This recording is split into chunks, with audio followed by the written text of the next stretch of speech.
Get my cheat sheet. You can Thank put- you for joining us today to celebrate both our student and faculty awards in global health. And these awards are thanks to the two folks up on the screen there, Leslie the Winter Suskind and Bob Suskind, Bob being a graduate of both the college and the medical school. Bob, 53 years now? No, that's no, actually, 153? How many years?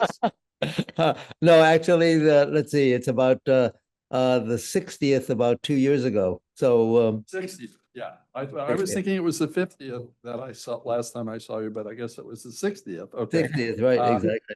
Yeah, and Bob and Leslie together, they met early on and have dedicated their lives both to health and improving the lives of people in the United States, but especially in the global setting. And I know they'll probably, make a few comments to you about that. But Bob and Leslie, I think it'd be great to hear from you about two main topics that I want you to touch on. One is the importance of endowing the awards, which we, again, very much appreciate, and what that has meant to you. And secondly, the impact of that, particularly at this time, when global work and global health work specifically is under challenge as we many avenues, but unfortunately, our federal government. So I'll turn it over to you guys for comments, and then we'll start the formal awards. You're up first after that. All right. Can we hear them? Yeah, go ahead. Okay. Okay. Well, thank you so much, Grant. It's hard to believe that all these years have gone by since I was a undergraduate and a medical student at Penn. But global health, I think I've mentioned to you in the past, really has had an impact on our lives. And I must say that this all started when I was a third-year medical student at Penn, and I met this very attractive blonde, and I could not get a date with her. Where did you meet her? I met her over a patient. Not allowed to talk about your other girlfriends. Right. But at any rate, I could not get a date with her until I told her that I had gotten a SmithKline in French fellowship and was going to French Cameroon. And then I got my first date. And when I came back from Africa, I had known her maybe 5 or 6 weeks. And I said, would you marry me? And she said, yes, but we have to go back to Africa. I said, you got a deal. And we actually then went. I was a Peace Corps. I was in the U.S. Public Health Service assigned to the Peace Corps in Senegal. And we had a wonderful 2-year experience there before I came back for additional training in pediatrics. And I had a job at Hopkins in peds. And Leslie said to me, she said, why don't we take a year out and see the world? And I said, I can't. I've got a job that I've committed to. She said, just call the chairman and ask him if you can take a year out and come a year later. And I did. And we came a year later, and we actually globalized the world by seeing almost the entire world together, including hitchhiking through Africa. Yes. So you know. But global health really, when I was a student, there was the global health program was the SmithKline and French Fellowship, and that was it. And Grant, I want to congratulate you and your entire team for what you have brought to Penn in terms of global health. It really chokes me up when I see the accomplishments you've had, and now the challenges that you have with regard to the funding crisis in Washington. But I want to congratulate you, because I know that you and your team are going to be successful in spite of the challenges that you have financially. I'm going to turn this over to my boss now so she can say a couple of words. 2 words, that's it. No, I have to tell you why I congratulate you. We are one species on one planet, and we divide ourselves up and divide ourselves up disastrously. And what you exemplify is an outlook, a concept that we are one species. And to make this world better, every person on this globe should have the fundamental foundations in health and education. And if we want this planet to continue to exist, we won't talk politics right now. Want this planet to exist, we have to give it the support, every person the support that he and she need or she needs. And I say to you, bravo, bravo, bravo. Thank you so much. And Grant, congratulations on your leadership in global health. Yes. Along with Megan and the team. Thank you both. I mean, the thanks really goes to you for so generously, providing resources to us. And by the way, these aren't the only 2 awards that they've endowed. So there'll be others coming forward because there are a couple of new ones that Leslie and Bob have generously supported just within the last year for the residents and fellows as well. So we're looking forward to celebrating those. We're going to have a longer and longer ceremony.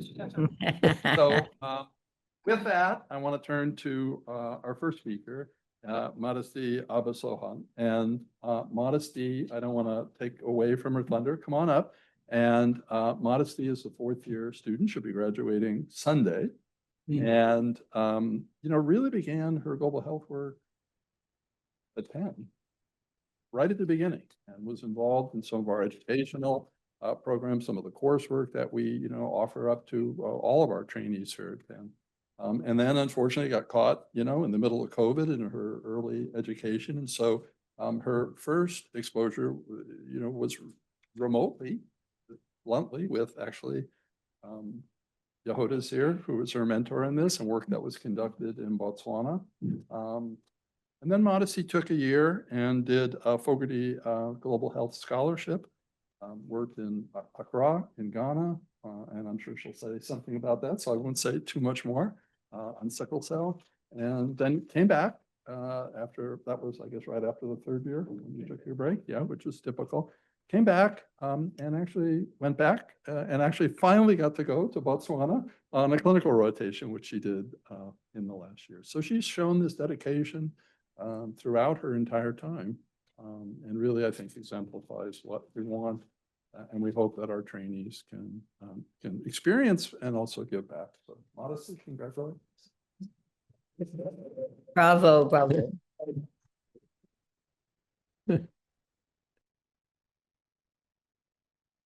So hi again. My name is Modesty Obasohan. It's an honor to be here today. I'm so thankful to the Suskins as well as the committee who selected me for this award. And mine is really a story of gratitude to the Center for Global Health and my mentors, because it wasn't until I started as a medical student here at Penn that I had my first global health experience. And now I couldn't imagine my career without it. So I'm gonna briefly discuss my background and highlight 3 global health experiences that were most formative for me. So the place I call home is in rural North Carolina, and I appreciate much about the area. But also, since my parents were immigrants from Nigeria, I never felt like the rest of the world was so far away, and always felt like justice and fairness did apply to everyone, particularly when it came to health. And so I studied abroad for a semester when I was in college, but it really wasn't until I took the Foundations of Global Health course here at Penn, my first semester of medical school, that I really leaned into the calling of global health. When I heard of the disparities that were oftentimes much more vast than some of the ones that I felt like were unacceptable here at home, I took that as a call to action, to learn and to be engaged. Through that course, I met Megan Doherty, who was my faculty section leader, who connected me to Dr. Yehuda Marte for my first global health experience. And Dr. Marte is a real inspiration to me. Among her extensive work in global and national health equity, she previously served on the World Health Organization Steering Committee to select the list of essential cancer medicines, and worked with the Botswana Ministry of Health to forecast cancer drugs for their national essential medicines list. And so I connected with Dr. Marte because I was impacted by the data of the growing burden of non-communicable diseases, particularly in hematology and oncology. And here on the oncology side, this is just an example that for many cancers that the mortality, which is the red bar, is compared to the incidence on the blue bar, is way higher in sub-Saharan Africa compared to high-income countries, meaning that patients with cancer there are much more likely to succumb to their diseases. And even this data needs to be taken in the context of the fact that diagnostic capabilities in many of these countries are lower. We know age-based screening programs are not as widespread. Cancers are often diagnosed at later stages, centralized in few places of the country, or the treatments are that they're expensive, long duration, And so all these are different avenues of the cancer care continuum that different people are working to tackle. But I worked with Dr. Barte on this project. And you also notice Dr. Gross, who's a faculty Suskind winner, I was also named here along with other co-authors. And so here in this project, we use qualitative methods to seek out firsthand answers to the question of how different socioeconomic and cultural factors affect breast cancer patients in Botswana ability to receive the optimal dose of treatments based on the guidelines. And so we listened and we found a variety of barriers impacting breast cancer patients that might be intervened upon, from social norms, isolation, the cultural implications of getting a mastectomy without breast reconstruction surgery readily available. Here's one quote. When people hear that you have cancer, they look at you in an unpleasant way. Some people have this tendency of saying nasty things to children. Such things are the reason why my children don't want me to go in public. My husband also doesn't want me to go out in public because of the things said. And regarding the health system factors like high costs, long distances, a quote here, the time I missed treatment was when I was supposed to get my last chemo treatment and there was no medicine in Marina, the hospital. And so this issue of drug stockouts is one that Dr. Marte has continued to work on addressing. And then also in Botswana, we did find that patients reported that survivor mentorship and other psychosocial support factors improved their ability to adhere to therapy. This quote here, before I began treatment, a friend of mine referred me to see one lady who had done chemo and radiation and was now on medication. When I saw how fit she was, I was encouraged to start. And so after hearing these accounts of the resilience demonstrated by these women, my heart was set on getting more proximate to patients in situations like these. And so this, seeking that in-person in-depth experience, I applied for the NIH Fogarty grant for the year between my MS3 and MS4 summer and was awarded it in Accra, Ghana. And so the Fogarty program has a great collaborative co-mentorship model, including the US and the Holtz Institution. For me, this was the University of Pittsburgh and the University of Ghana.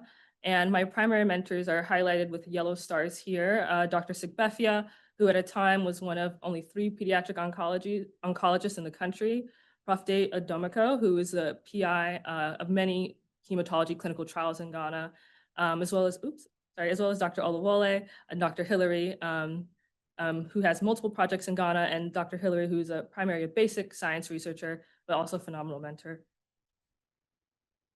And so my project here was in hematology and sickle cell disease, which is a genetic abnormal disease where abnormal hemoglobin occlude vessels all over the body, leading to tissue damage, bone damage that sometimes necessitates joint replacements, strokes.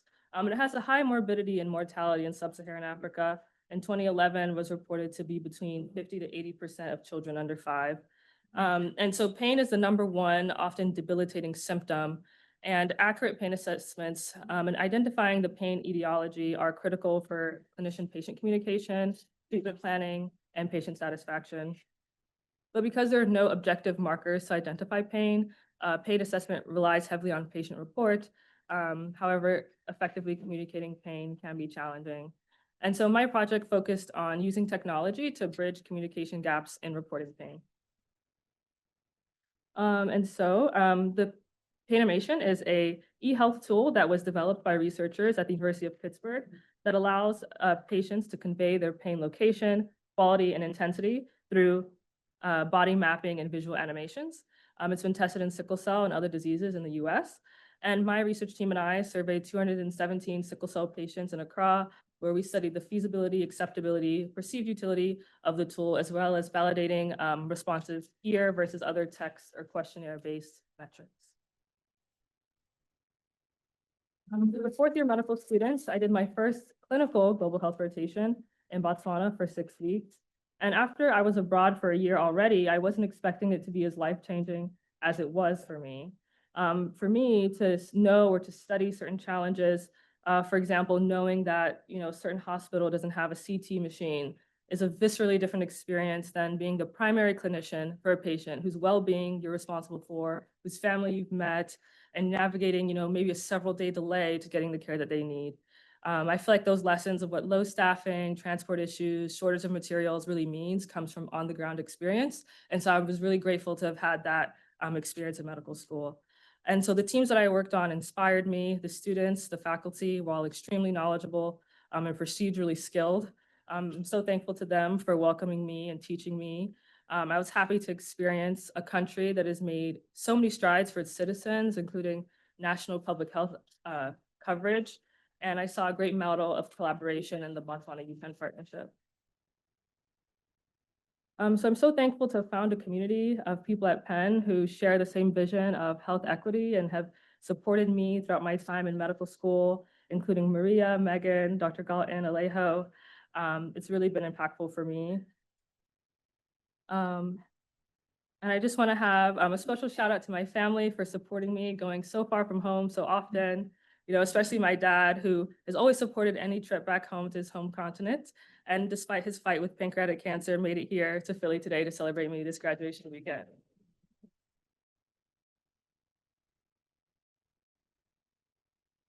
And so for my next steps, my plan is to graduate medical school this Sunday. And while I'm Even your plan, it's either happening now or it's not. And while I'm leaving Penn and heading to Boston to train in internal medicine at Brigham and Women's Hospital, I'm leaving very inspired, hoping to keep in contact, keep collaborating, and make you all proud as I work to continue promoting the necessity of global health work.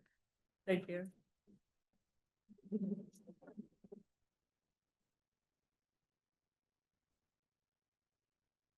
We do have time for a couple questions. Bob and Leslie, if you have them, or anyone from the audience. And we would have to take them off here. Yeah.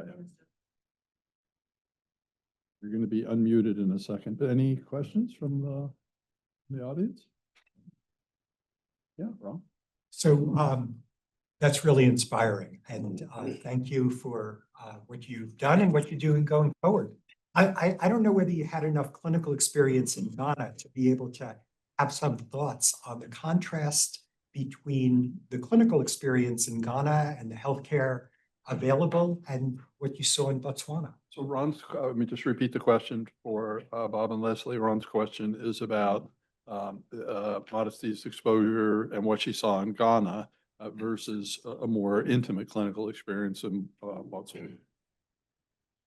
Yeah, so I know there's definitely people that are way more qualified than me to talk about it, but I think that one of the things I did notice was that due to having national health coverage in Botswana, it does create a big difference.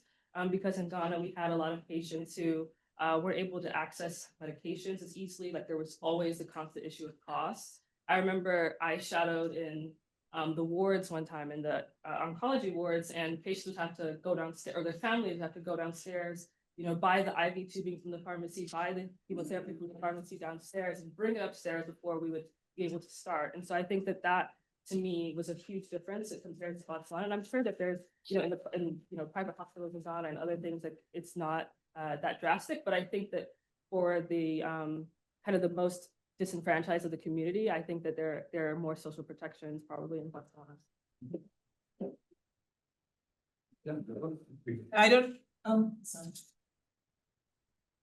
I don't have a question, just a comment to say I'm very proud of Modesty. We worked together at the beginning of the pandemic, and so a lot of the work we did was virtual. She had never used any of the qualitative software before. She hadn't analyzed data from patients really in this sort of qualitative study, and she was very open to learning. She worked with the team in Botswana seamlessly, planned around the 6-hour time differences and made sure she was available. And so to see how far you've come over the years and how you've continued to expand your breadth in global health or global hem-onc is really inspiring. So I am very excited. I hope we continue to work in the future, but this is wonderful, just seeing you as a recipient of this award. Very well deserved. May I say something? Yeah, please, Bob and Leslie. I want to say congratulations to you. You exemplify what I wish it were in every human being. That is the feeling that we are all one species on one very, very chancy planet. And so many people go without help their entire lives. So I say bravo, Bravo to you. I will only tell you my one big Ghana story that is getting lost in the marketplace in Kumasi and not being able to find my way out. But other than that, I want to tell you that we are going to clone you. Thank you so much for what you do.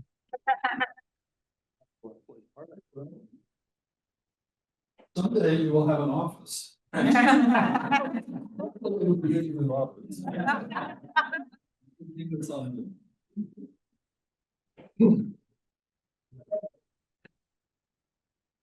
Bravo.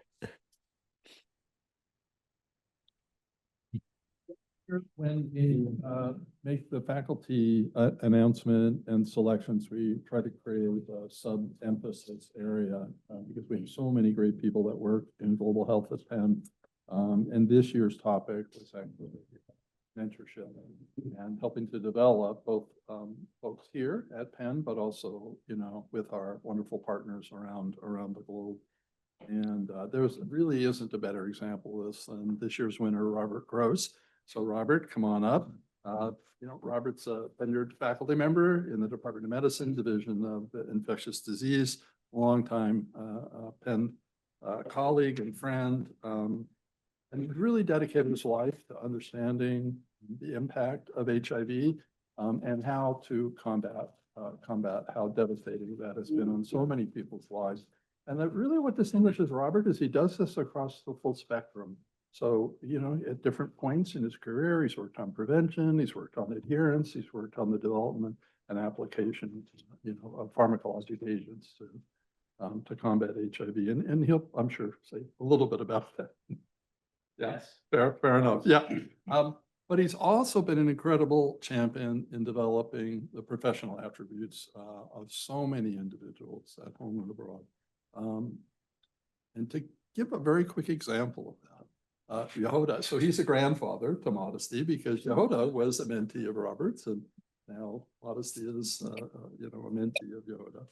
But Robert was a mentor to the current dean of the Faculty of Medicine at the University of Botswana, to the vice chancellor at the university, or the deputy vice chancellor for research and graduate education at the university, the chair of family medicine, and many, many others. So this impact is really wide and broad. And you see this in his publications, just like you saw from Yehuda and Modesty's publications of Robert. It's on this, all of his publications are, you know, intimate partnerships with these colleagues. So Robert, congratulations. Thank you.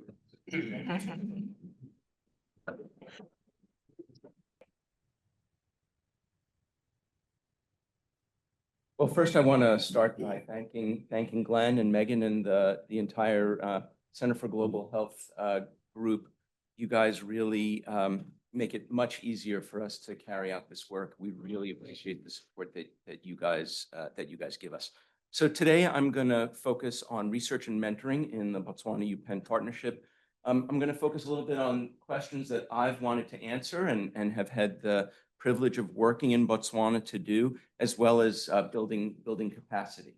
So to start, I want to define capacity building because I often find this a challenging term. A lot of people find it to be an insulting term, in fact, because building someone's capacity has implications that they have deficits. But the term is widely used, so I'll stick with it here. And the UNESCO definition you can read is quite complex. It's the process of increasing ability to perform core functions, solve problems, define objectives, understand development needs. And it gets so complex that I stop recognizing what it is. And I've asked the Botswana on multiple occasions what they mean by capacity building or career development. And they go into detail and they just stop and they say, Prof, just think about someday your presence here will be obsolete. Then we'll know that you accomplished capacity building. So that's what I focus on. I focus on making myself obsolete. It can be a little bit sad to think about, but then I say, but I want to keep coming back. And they say, oh, you're welcome back. You'll have other roles.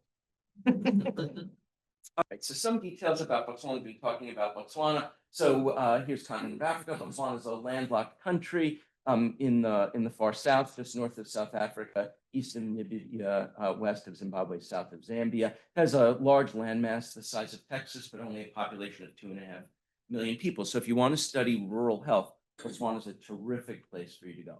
It's terrific for many reasons. It acquired independence in 1966, and they then discovered, let's be honest, they probably discovered it before they declared independence. They just didn't tell the Brits that they discovered diamonds, but they have diamond wealth. And this is legitimate diamond wealth where the investments are plowed back into the public for things like public health. These are not what you might have heard as called blood diamonds. These follow the legitimate Kimberley process, et cetera. It's a democratic country, and they're on their 6th president. And this last election was the first time the ruling party, the founding ruling party, was voted out of office, and there was a peaceful transition. And that is really something to be highly, highly celebrated. It has a relatively low corruption rate. It's safe. English is spoken widely by anyone with any advanced level of education. The average person will function mostly in Setswana, the predominant language of the country. But for people like us, the folks that we're interacting with to do business are all fluent in English. You know, it's a funny accent. They put the letter U in funny places that we don't understand. But other than that, it's English. And then for epidemiologists, epidemiologists go where there are large numbers of people. And sadly for them, happily for me, in the strange way that epidemiologists are happy when there are problems, we come to solve them. Their HIV problem is enormous. 20% of people, adults, are living with HIV in Botswana. But there is a very, very happy side of the story, which is the response that they've made and that your tax dollars have helped pay for. Here's a little bit of a timeline of PEN's activities in Botswana, and you'll see some of the faces in the room. At least Andrew's here in the back. So the Botswana UPenn partnership was founded in early 2000 when the Gates Foundation and the Merck Foundation created the African Comprehensive HIV/AIDS Partnership (HAP) and invited Harvey Friedman to bring faculty to Botswana to start the antiretroviral therapy program with clinicians who could deliver care. Ron Coleman was probably the only pulmonologist in the country for most of the time that he was there. Spent large chunks of time delivering HIV care. Andrew Steenhoff then was hired.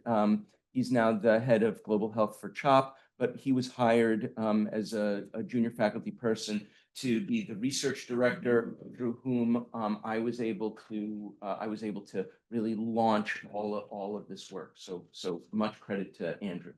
We partnered with the University of Botswana from the beginning. Harvey Friedman said that he wanted an academic outlet and wanted an academic partner, because what we do is so academically based. And so partnered with the University of Botswana, and they didn't have a med school at the time. And Penn was very instrumental. I was not involved, but Penn was very instrumental in founding their med school, helping with the curriculum, et cetera. And it's been a great success. Then around this time, we got our first 2 R01s, and I'll go into detail on my R01. Greg Bassan was the other person. Then I was able to get a training grant. This for folks who don't know how Fogarty works. This is essentially a T32. It's a training grant for folks who are training in research. There's no clinical training involved. It's purely research training. And there's Steve Gluckman, one of the clinicians who was involved in this early era with. The other, my D43 was in HIV. The other D43 was in trauma, which is another big problem for a country with good cars and good roads. People drive too fast and crash. There was then a U54. I then became core director around here. Marion Brooks Andrew moved back to the States, and Marion became the core director for the International Court for the Center for AIDS Research that Ron directs. And as mentioned already, Dr. Bilitsima was the first trainee in our D43, succeeded in receiving his Master's of Science in Clinical Epidemiology. He then became a core investigator in the CFAR and ultimately was appointed, is now the interim dean of the Faculty of Medicine. Most recently, and then around this time, Yehuda received a K Award for her work in breast cancer and outcomes in people with HIV in Botswana. that I had the fortune of mentoring. And then most recently, U01 was awarded to Serby Grover and Katie Rendell on implementation science. So just a little timeline of the building of the research program. So how did I get my start? Well, in the early days, my goal was to really learn what problems they wanted. And there's this funny Venn diagram that investigators have where, you know, you have an interest in certain things and the NIH is interested in funding certain things. And you've got to find that overlap because you can't do any of the work without being funded. So we're always looking for that Venn diagram overlap. I've been working in an LMIC and the same, it's always true for Botswana, but also true locally as well. When you have other stakeholders, there's a third piece to that Venn diagram that needs to overlap. And it had to be work that the Botswana wanted me to engage in. And so I went around and tried to understand. My first trip was in 2004. I wanted to learn the land of the clinical operations. I wanted to meet stakeholders. I wanted to absorb some of the language and culture. Maybe you might say I've absorbed it too much. We can discuss. Well, I'll explain that to Jackie later. And then I made a second trip and was able to identify research resources such as laboratories, investigators, enrollment sites, co-investigators to build a clinical research program there. And faithfully met Liz Lowenthal, who is an American who was running the largest pediatric HIV clinical care program in the world at the time in Botswana. And it's the Baylor Center of Excellence. And she approached, I talked to her about the issue of I was looking for mentees and people to engage with. And she said, well, I'm struggling because I don't know which antiretroviral therapy to start in children. Should I start them on efavirenz or nevirapine? Those were the two drugs at the time that were being used in kids. And there was never going to be a randomized clinical trial. And I said, you've got two problems. One is you have the problem of you don't know which of these drugs to use. And the second problem is you don't have the methodology to study it. I said, why don't you come back to Philly, come to CHOP, train with me in clinical epidemiology and learn the methodology in the Center for Clinical Epidemiology and Biostatistics, which is my research home, learn this methodology and we'll get to the bottom of this question. And 5 years later, Liz published, we published in JAMA, the finding that efavirenz was in fact better than nevirapine. And this literally came out of that conversation. 5 years later, she had completed the training, did the MSc, is now associate professor of medicine and epidemiology, is the director of the developmental core for the Penn CFAR, did an observational study of 804 children, couldn't do a randomized trial, but we used modern techniques to try to limit issues of bias. This was ultimately adopted as international policy that efavirenz would then be used in children because it was superior to nevirapine. And Liz came on as assistant professor, associate professor, went from being mentee to now being collaborator and has had a robust research program in Botswana herself. So then it was time for me to embark on my first major project. And we had recognized that, okay, the antiretroviral therapy program is well established. Now we can layer research on it because Harvey Friedman always said his philosophy was no research until the patients are taken care of. And I think that was really a brilliant approach and has been appreciated over the decades in Botswana and has garnered a lot of goodwill from me through his efforts. Well, by this time, the antiretroviral therapy program was well established. People were living well and thriving. The life expectancy of people in Botswana was increasing back toward pre-pandemic levels, HIV pandemic levels. And we had recognized that there was this well-described pharmacogenetic determinant, a determinant of how people metabolize efavirenz differed between people, and that there was an enrichment in people of African origin for being slow metabolizers of the drug. They didn't clear the drug from their blood particularly fast. And we didn't know what the clinical implications of this were. And so you could imagine it would be harmful. They'd have high drug concentrations and it would cause adverse effects. Or conversely, Glenn mentioned that I have an interest in adherence. Maybe it's beneficial because you have these high drug concentrations, but everybody forgets to take a dose from time to time. If you forget the dose and the drug concentration drops, if it drops from sky high to very high, you'll be fine. And so we embarked on a series of studies to answer these questions. But first, we needed to do a pilot study. And when Steve was our main clinical contact in Botswana, and he'd identified a young house officer named Mosapele. And I approached Steve. I said, Steve, who should I look for to help me with the pilot study? And he said, that's easy, Mosapele. So I was introduced to Mosapele. We got on. I said, I have this idea, but I need to know, in Botswana, is this pharmacogenetic variation common? So let's do a pilot study. We did the back of the envelope calculation. We figured if we did 101 people, 100 people, we would get enough data for an R1. And so Mosapele, we submitted it to the IRB, and it took 6 months and 1 week to do this study. 6 months to get IRB approval, because the IRBs were not populated with people who really understood pharmacogenetics and the safety and the issues and the risks. And so there was a nervousness about us taking the DNA of people from Botswana and bringing it to Philly. And so they were concerned, and they needed a lot of reassurances. And then 1 week, because Mosapele enrolled 101 people in 1 week. And that's typical of how he operates. And he's the guy that Glenn mentioned was the chair. He was chair medicine. He stepped down because he has too many NIH grants to be able to be chair. So he's associate professor at the University of Botswana. And needless to say, we succeeded in genotyping the Botswana, found a very high rate of slow metabolism, and received an R1 funding. And to reassure the Botswana, you've destroyed all the specimens. So you might be sad about that, but for goodwill and for good faith, we said, once we're done with the project, we'll destroy the DNA so that you don't have any concerns that we have DNA of people from Botswana in our possession to do things that people might be afraid of. So we destroyed the specimens.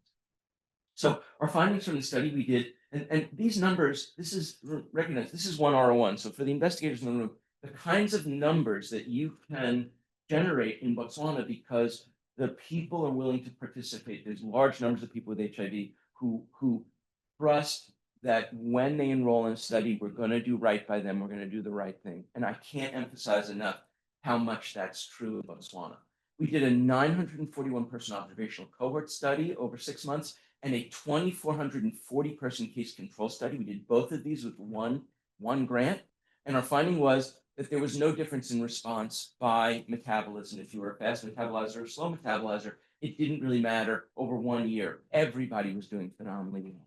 But what happens is, over time, the bloom is off the rose, and you may get a little tired of taking your pill every single day. You dreaded and feared this disease when you saw people dying. And now you're living and you're fine and your life is happening. And it's not so exciting anymore to be on pills, and you forget them, and they're not at the front of your mind. But when that happens, over time, after 1 year, we found a lower failure rate in the people who were slow metabolizers. So I think this demonstrates that people who may be missing doses, if they're slow metabolizers, are protected. We also found, interestingly, that there were fewer adverse effects of slow metabolizers. So it was hypothesized that they have high drug concentrations, they'd have more adverse effects. I hypothesized that actually it's the metabolite that causes the toxicity, and they metabolize slower. They have lower levels of those metabolites in their brain and fewer of these central nervous system side effects. So for the trainees in the room, the message here is don't just listen when someone says, oh, you epidemiologists put a p-value on what we already knew, because this went in the absolute opposite direction of what we had hypothesized. And here are just some papers that came out of that work. Okay, while I was doing this research on my own, I was still interested in working with trainees. And so I recognized from all my interactions with stakeholders that both the University of Botswana and Ministry of Health wanted to drive their own research. But there's a lack of research positions. If you're at the University of Botswana, your teaching load is very, very high, and you don't have a lot of time to do research or to undergo the training. And if you're at the Ministry of Health, you're enacting public health, but not necessarily studying it. So there was this desire to train existing employees to expand their skills, because they already had jobs. We weren't going to create research jobs that was not going to happen from the ministry or the university, to take folks who already have skills and expand their skills by allowing them to allow them to do their own research. We wanted to decentralize ethics review. I'm still scarred by that 6 months for the IRB to review that pilot study. And so the IRBs needed qualified members. And so we could train a lower level cadre of individuals who wouldn't necessarily be investigators themselves, but could partner and pair with investigators to either serve on IRBs, serve as co-investigators in far-flung places. And Botswana has long desired to expand its economy. It's very dangerous to rely on your diamonds when now artificial diamonds are really taking over, and beef and tourism. So they desire to become an intellectual hub in sub-Saharan Africa, and by training folks to be their own independent investigators, that would contribute to that as well. So I was awarded a Fogarty training grant in 2014, and we had 2 tiers of trainees. I'm really only going to talk about the independent investigators. There was this cadre of 15 to 20 associate investigators that were very, very well received, and I'm happy to talk about them. I just didn't feel like I had time. And then we were focused on HIV/AIDS related questions. There are other problems in Botswana other than HIV and AIDS. I just don't see them. I just focus on the HIV and AIDS, but they exist, and I don't want people to ignore them, but this is what I do, and this is what I got funded to do. The overall goal here was to populate Botswana with clinical epidemiologists and these collaborators that I mentioned. So independent investigator training looks exactly like the MSCE that I completed, that Liz went through, that many of us have done. The first year had to be physically at Penn, and it's really critical to have that in-person contact. And they would do coursework, they would be directly mentored and develop their own independent thesis project.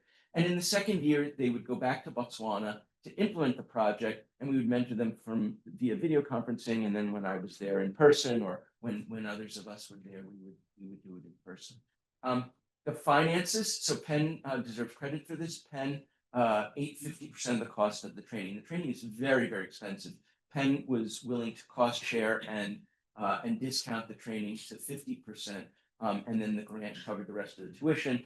They would get a stipend for living in Philly for the first year, and then we got a commitment from the University of Botswana and from the Ministry of Health that their second year they would return to their position, full salary, but only working 50% of the time in their jobs, so they could engage in their research. And I only had one time when I had to pull out the letter of agreement because the government had changed. I had to pull out the letter of agreement that said 50% of their time was protected, and I had to bring it to somebody's boss, and they agreed, and they protected the person's time, and they completed their MSCE. So this was a real commitment by these institutions, including Penn. So here's some pictures of our human capital results. I already mentioned Billy, and then this is Precious Motlokwa, who is one of the few dental epidemiologists in Africa. We have a couple of others that are actually of Nigerian origin that I'm collaborating with here at Penn Dental, and as is Precious. She has now gone to do a community dentistry block in the Western Cape, and will come back and start the dental public health program in Botswana. Doesn't currently exist. We had a nurse prescriber who is now at, that's Lent Monsonyane, wearing his mortarboard from his MSCE. And he's currently at Case Western doing his Epi PhD on a full scholarship from Case. The hope is in a couple of years, he'll return to University of Botswana as the first PhD epidemiologist, hopefully at the School of Nursing. We have a nurse implementation scientist, Jane Scotch. Jane directs the Botswana Penn Partnership Community Advisory Board and teaches nursing at IFS Francistown. Ocello Kwadira is a physician at Botswana, Maryland. He's the director of their research. And then Maemo Lesia-Peto is the lead dietitian at the Child and Health Nutrition Center. She leads the national program on nutrition. My time. Okay, here are just some selected scientific results. I could go into great detail. I won't be able to. One of the studies looked at the National Antiretroviral Therapy Program. So in the beginning, there was this fear that Africans wouldn't understand time and taking pills and all sorts of crazy notions about Africans as people. And so there was built-in counseling and these delays in getting people onto therapy. And then trials were done in the global north of saying, you've got HIV, here are medicines for it, and send people on their way. And those people ended up getting started much faster and being healthier faster. And so Botswana said, why don't we try it here? And so did away with great details of counseling. Of course, you have to say, these are pills that need to be taken every day to treat HIV. To make you healthier. You're not withholding information, but you're not going into a whole rigmarole about taking medication. You're allowing them to figure it out a little bit for themselves in order to get them on therapy faster. So we compared through a supplement to Ron in the CFAR, we compared the people who had rapidly started the meds to people who had waited for counseling. And we found essentially equivalent outcomes. So they didn't do better, but they didn't do worse. So we're saving on eliminating this counseling because it's a lot of time, it's a lot of human resources. And so I think this is a great contribution to knowledge of how to manage HIV in Botswana. Another study is looking at tuberculosis. So for people who work in tuberculosis here, you want to know, is the person cured of TB? And you want a microbiological response. And so you bring them back into the laboratory, you have them cough and test their sputum and look to see is TB growing. Well, that requires a lot of microbiological resources, laboratory, et cetera. And in Botswana, that usually doesn't happen. What happens is people typically, they finish the course of therapy and you say, you know what, you took enough meds, you're cured. And so the question was, is that dangerous? Is it dangerous to declare someone cured before actually measuring whether they still have TB in their sputum? And it turns out that in one of our studies, we found that there was no higher rate of relapse of TB in the people who had it cured. So again, saving resources by not forcing people to microbiological tests. We found that HIV is associated with a high rate of post-abortion complications, and this is going to be the basis of hopefully a K award. God willing, and depending on funding of a future K award for one of my mentees. Precious, as a dentist, studied oral cancers and found that they were presenting very late due to lack of awareness and access to care. And Mayamo, the dietitian with Liz, found that stunted growth in children leads to dyslipidemia, which is going to be very important for future management of these young folks who are growing up living with HIV their entire lives and then being at risk for cardiovascular disease. So with all of these observational studies and training, I then felt it was ready for me to do interventional studies, to bring resources that were actually going to help patients. Because my prior work was observational, and I would tell people that they would be enthusiastic about being in my studies. And I said, I just want to be clear. You realize I'm not doing any of this work that's directly helping you.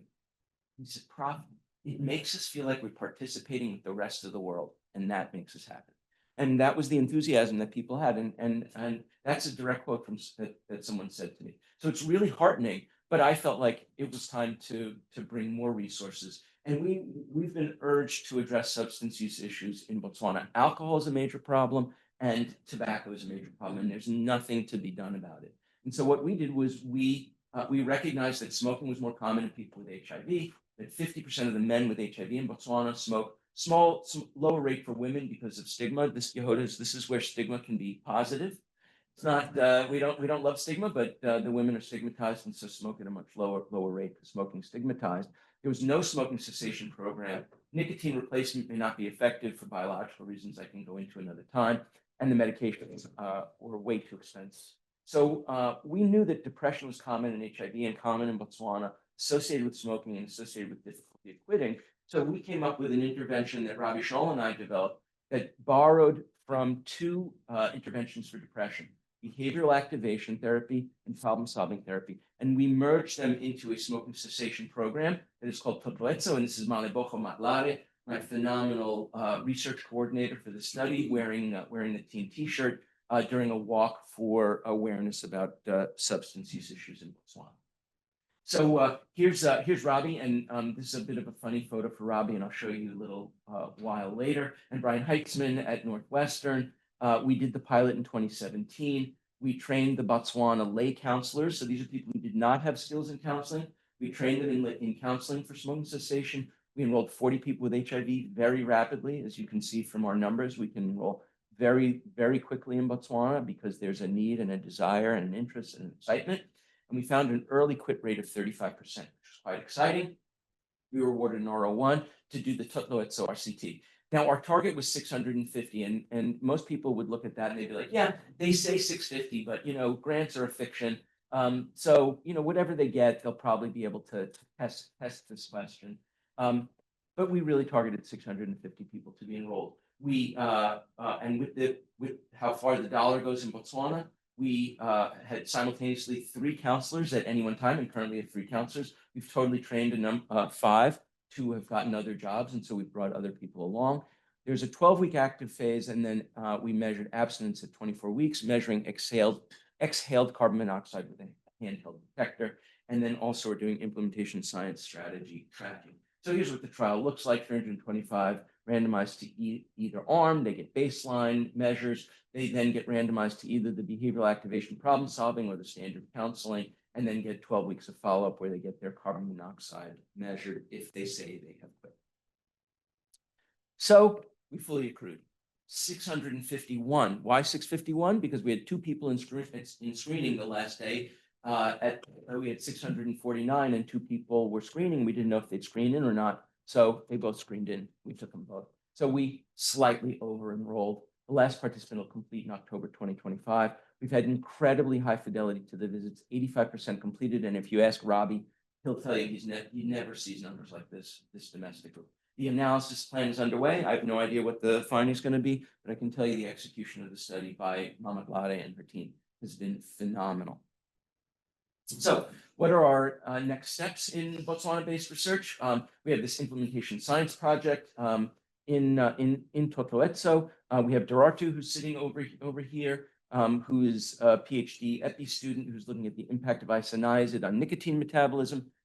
Nicotine metabolism is oddly parallel to efavirenz metabolism.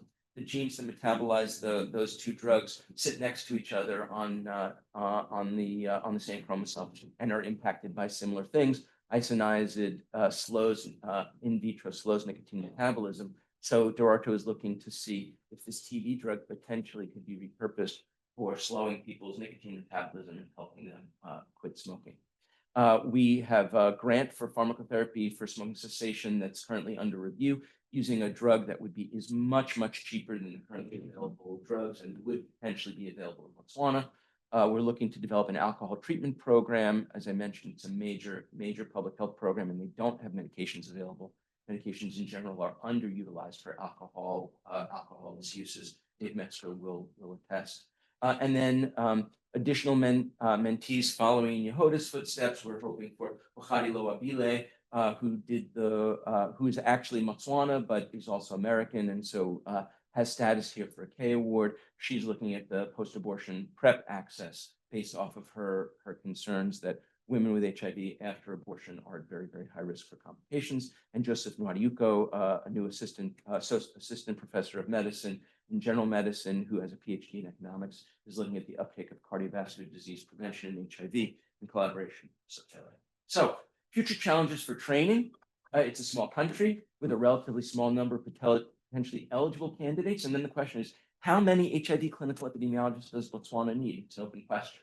It's a young medical school. We want to understand how to develop senior capacity and an environment to nurture junior independent investigators. There's an African proverb that says, don't get out of your seat because somebody else will sit in it. And how do we change the mentality to one that we have more in this country, where you take pride in mentoring people? And if I get out of my seat, okay, Yehuda can sit in my seat, but I'm going to get Glenn's throne after that. So I didn't plan that, Glenn.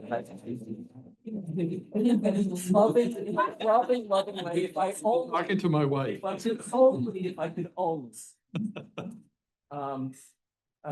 How do we protect independent investigators long term? And then what are the goals of the Ministry of Health? It wants to develop its own research portfolio instead of always farming out this research to others and paying others to answer questions. They want to answer questions themselves. And then obviously this threat that I don't notice I was going to say the elephant in the room, but maybe I'll say the orangutan in the room, is that the US government may be withdrawing from international work. And I just want people to see this number that I'm sure I'm preaching to the choir, but or as they say in Botswana, singing from the same sheet. Foreign aid is traditionally about 0.25% of US government spending. If you ask the average American how much we spend on global work, global aid, they'd say 30%. If you ask them what would be acceptable, they say 10%. And the reality is a quarter, and yet this is going away. Will the Fogarty Institute, International Center survive? You don't. Okay, so many people to thank. Hopefully you see your names on here, but hopefully here's some pictures. This is a young Elliot Gross who's sitting back there. This is took the family to Southern Africa, visited Botswana with my wife Angie D. Michelle, who has an extremely challenging career, and to allow me to be traveling to Botswana for weeks at a time was a very big burden for her, and so I'm eternally grateful to her. She couldn't be here. She has clinic on Thursday afternoons. So this is our trip. Here's my amazing team. Here's the folks at my house. This is Robbie Schnall, who's my partner in crime on all the nicotine work. Visited Botswana and is a runner, and through a Facebook group met the most prominent veterinarian in Gaborone, and he took him for a run. So that's why that's my picture there. This is people will recognize this is in Blockley. This is my team, and it's not everybody because we went to the crocodile pools. And Botswana in general don't know how to, I would say the vast majority of Botswana don't know how to swim. And I said, you don't need to really know how to swim. You just need to be faster than the slowest person. And they said, that's okay, Prof, we're not all getting on the boat. And Glenn and Harvey hosted us in Washington for the 50th anniversary of the celebration of independence from Botswana. Here's Andrew and me and Angie, and here's my current team. So thank you all. Oh, and the jacket, the team, and I'm probably wearing it there. The team had this made for me, and honor them. This is, but the cut may not be traditional, but the material is traditional, and I honor them by wearing it and thank them and thank you for this time.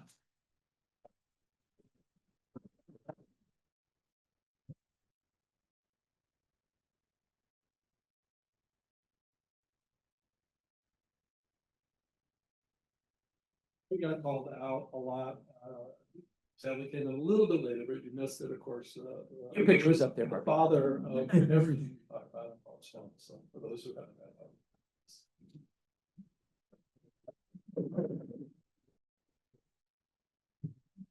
yes?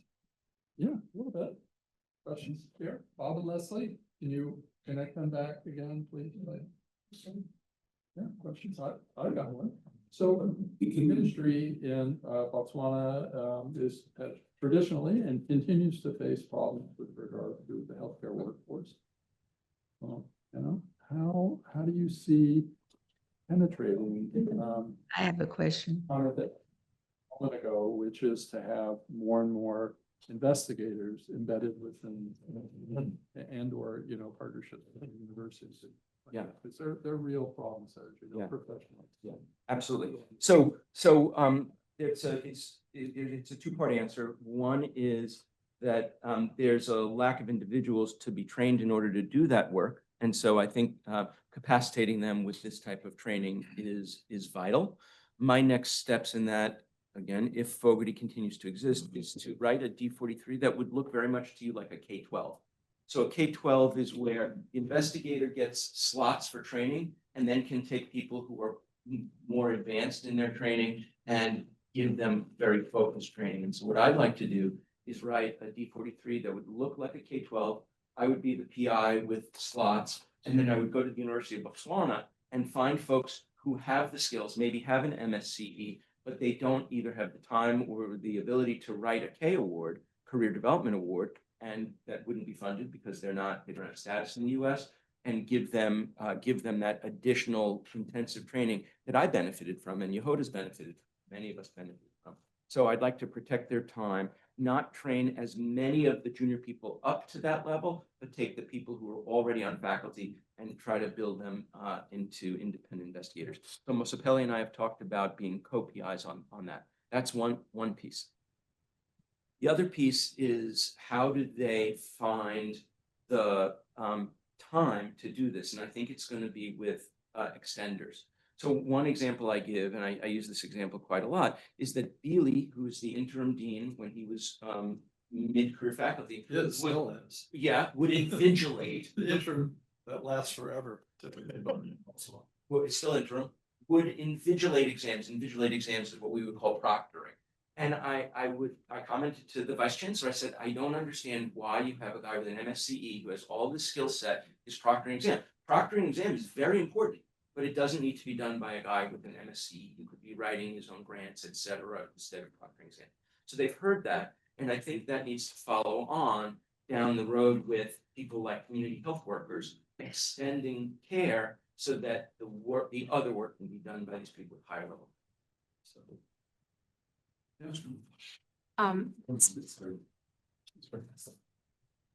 Thank you, Robert, for sharing this. I know of your work, but just seeing it all together is really incredible.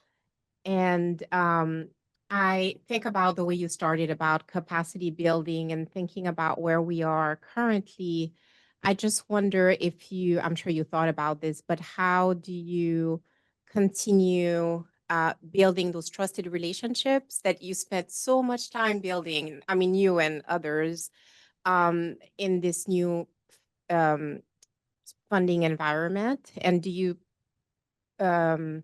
envision that the team in Botswana will be able to sustain if there's acute attrition of federal dollars? As soon as I figure it out, I will let you know. It's what's weighing on all of our That's a good minds. question. I don't have any good answer. We're exploring all the options. And Ron and I have a meeting with NIH on Monday, and they're going to give us more information about what can be done internationally, what can't be done. The rules are changing so fast; they're changing, in my opinion, irrationally. I don't think we can explain them. So all I can do is say to the Botswana that have trusted me for all these years that I'm still the same guy. I haven't changed. I want to bring all these resources and I want to do these things. You may have lost trust in our country, but our country is made up of a lot of people. And you wouldn't, and I would say you wouldn't want to be held to what your country has done for certain things that you didn't vote for. And please don't hold that against me. And I will tell you, no one has said to me, you're American and you've burned us and we should have expected this. And all you can do is just be transparent about what you're trying to do and be honest about how sad you are about it and how angry and willing to fight you are. Yeah, this was, I was in Botswana 2 weeks ago, and this was exactly the message I delivered for Penn as a whole. When I met with the central BUP staff and then all of the individuals who were employed on the various grants and other projects. And when I said, I want to, something's happening. It's okay. You just. Oh, I hit I didn't realize this went up and down. All of a sudden I was. Yeah, a little bit older. I said, you have confidence. We're not going anywhere. We're here. We will continue to support you. And frankly, this is the time when the institution, that spends its money in different ways, needs to step up and fill some gaps, which is in fact what the institution is doing. And they just started applauding straight up because honestly, they all thought, Glenn has come to tell us none of us have jobs anymore. And, I really delivered the opposite message to them. So I think this is a time when we have to step up in other ways, frankly, if the government is going to be, more challenging. Apologize for being late. On my calendar wrong. So, training people is great.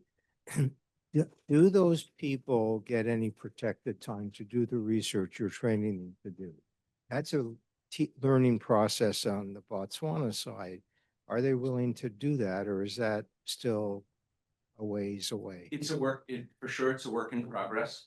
We're going to find out when Precious returns from South Africa to start the community health program. We're gonna find out when Lent returns from Cleveland with his PhD. So as you know, you mentored Harvey. Harvey was, is and was one of my mentors. You saw how long it took me to develop. We met when I was an intern. He said, I'm looking to develop. I said, I think I want to be an HIV clinical epidemiologist. And he said, I think I want to develop an HIV clinical epidemiologist. 8 years later, I was on faculty. Then 20 years later, I was promoted. So it takes a long time to develop folks, and we have to be patient about it. They've gotten the message. I think a D43 that had this K-12 model would help. And whether they're, they are the fortunate thing is they're eligible for welcome trust funding, they're eligible for EDCTP funding, so they can get funded by other mechanisms that we don't have access to. And so I would hope to ultimately develop that. It's going to take years. They want it. Then you have to make sure all the stakeholders are aligned, because this person may want it, this person's like, but I need them to invigilate exams. I need them to be teaching how to change bedpans. I need them to teach basic nursing, basic medicine. And I'm trying to argue there are enough people in Botswana to teach those other things. So now we have to hear Enrique. So, Robert, first of all, congratulations. We are proud of you, the work that you have done. You took us to your story, and you took us to your story, which is fascinating. Yeah. It seems that you started by a chance trip that developed to an incredibly successful program. How would you go about today and repeat that success in other places? And especially once the way that you describe Botswana seems like a really good place to do this. Other places are really much harder to do this. So how would you think about that to copy your story? Yeah. So I think I would start with that Venn diagram. I would start by thinking about what am I interested in? And so I'm interested in HIV outcomes. What are funders interested? Well, NIH has been interested in HIV outcomes, and then Botswana had this problem, and Harvey was approached, and so that was a little bit serendipitous. Another way it was serendipitous was that when I was in med school, I had spent a community health block in Cape Town. And a friend of a friend of a friend had a game farm in Botswana. So I was actually pulled over the border, over the Limpopo River with crocodiles literally swimming below us. And Steve can attest to that this is true. And you get pulled over the border in a cage while you're hanging over the river, crocodiles below you, and you get pulled over, and then you hand your passport to the Botswana, they stamp it, and then you go on your way. And that was transformative. So I had already had some experience in Southern Africa. What I would say is if students, trainees, and faculty members can find a place where there's a toehold, and Harvey had established the toehold time, where there's a toehold, and you can envision that the Venn diagram of what they want matches what you want, and hopefully you speak the language, and it's culturally, it's a good cultural match, and I've learned a lot culturally from the Botswana, then that's how I think people get started. You also have to have a little bit of a leap of faith. You have to have a little bit of I'm going to take a risk here. And if we support people to take risks, it's fine. Fortunately, my boss, it was aligned with my boss's goals, because he wanted to build the research program in Botswana. So that was another major advantage I have. But what I tell my students and trainees is get exposure, get out there, get to see what it's like. And Durartu, so last Global North Summer, Durartu wanted to do this project. I said, she's not a clinician. It was very important for her to understand what the lay of the land was. And she was interested. She's actually originally African, but hadn't been back to Africa since age 9. And so brought her to Botswana and basically introduced her to the team. They gave her a new name, Situnya, and immersed her in the environment, and now has this exciting research project that she's starting there. So I think it has to do with exposure, being open-minded, and being somewhat selective, that you have somebody who has your back, and also that Venn diagram is likely to match up. If you go to a place that's where these things are not relevant, then it's probably wasted, and it's just tourism. But think about what's relevant to what you want, and what are important issues in the country. Bob and Leslie, do you have any I have- comments or questions? I have. Yes, we both do. Go ahead. No, Harvey. no, I want you to go No, no, you first. first. Robert, congratulations on your work I and second your that. accomplishments. And one of the questions I have is obviously Botswana is a small country in Africa, and there are several others. Have there been any attempt to duplicate what you have done and what the Global Health Program has done in Botswana in other countries? Because it's a wonderful model for dealing with HIV and for medical education and therapeutic intervention and diseases. Is there any? Yeah, the answer, Go ahead. yeah, the answer is yes and no. The yes is that there's an organization called SADC, it's Southern African Development Corporation. And so there's a consortium of Southern African countries that really try to take the strengths from each of the countries and really play to it. So Botswana and Namibia and Zimbabwe, and they try to collaborate on these things. It hasn't fully taken off, but I can tell you the chair of psychiatry, for example, had a grant on implementation science training and partnered with Mozambique and South Africa and Botswana and has done that type of thing. It's challenging, but yes, it is one of the goals. Just they need to identify the resources and make it somewhat more of a priority.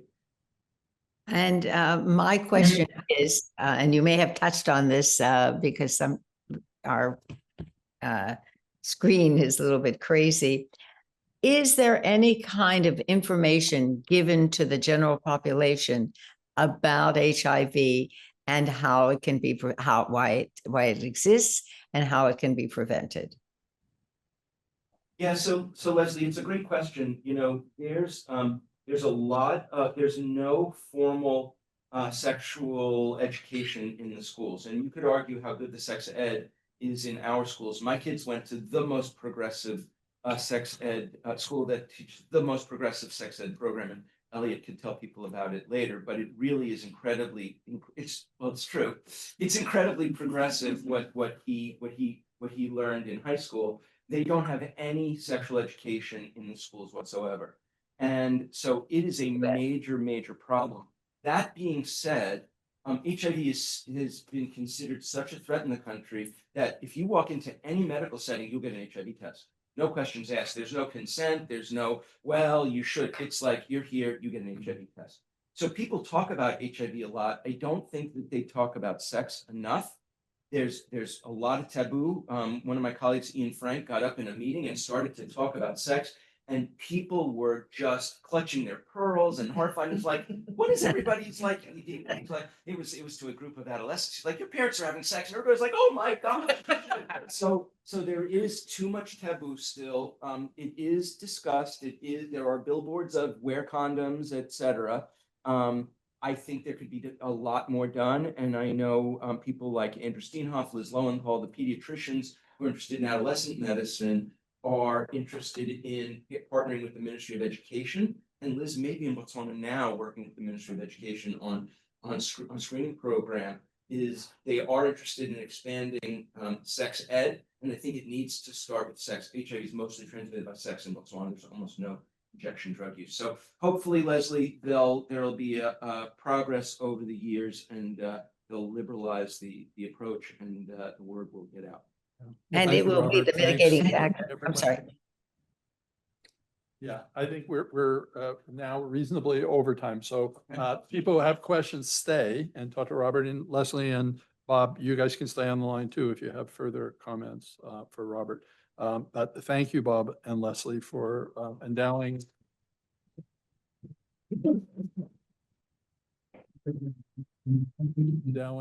these awards. It really is a tremendous. No, bravo to you and to the people who are doing the work. You know, endowing is much easier than the critically important work that they're doing. So thank you.